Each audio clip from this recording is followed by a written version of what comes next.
ఎంతో రుచిగా ఉండేటువంటి బీట్రూట్ ఫ్రై చేసుకోబోతున్నామండి. దానికి గాను కుక్కర్‌లో నేను బీట్రూట్ వేసుకొని, సరిపడా వాటర్ వేసుకొని 3 విజిల్స్ వేపిచ్చేసుకున్నాను. ఇంకా తర్వాత మనం పై లేయర్ జస్ట్ ఇట్లా అంటే చాలు అది వచ్చేస్తుంది మనకి. ఆ విధంగా మొత్తం అన్నిటికి కూడా నేను పీల్ తీసేసుకున్నాను. తర్వాత గ్రేటర్ సహాయంతో ఇక్కడ గ్రేట్ చేసేసుకుంటున్నానండి తురుములాగా.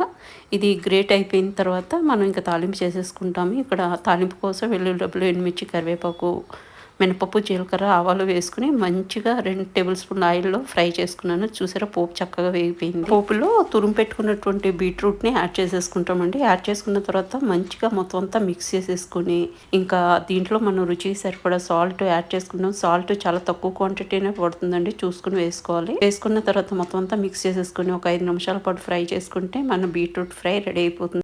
దించేసుకునే ముందు కొంచెం కరివేపాకు యాడ్ చేసుకుంటామండి. ఆ ఫ్లేవర్ చాలా బాగుంటుంది. ఇంకా సర్వ్ చేయడానికి రెడీ. తప్పకుండా ఈ రెసిపీని ఒకసారి ట్రై చేసి చూడండి. మీకు కూడా చాలా చాలా నచ్చుతుంది.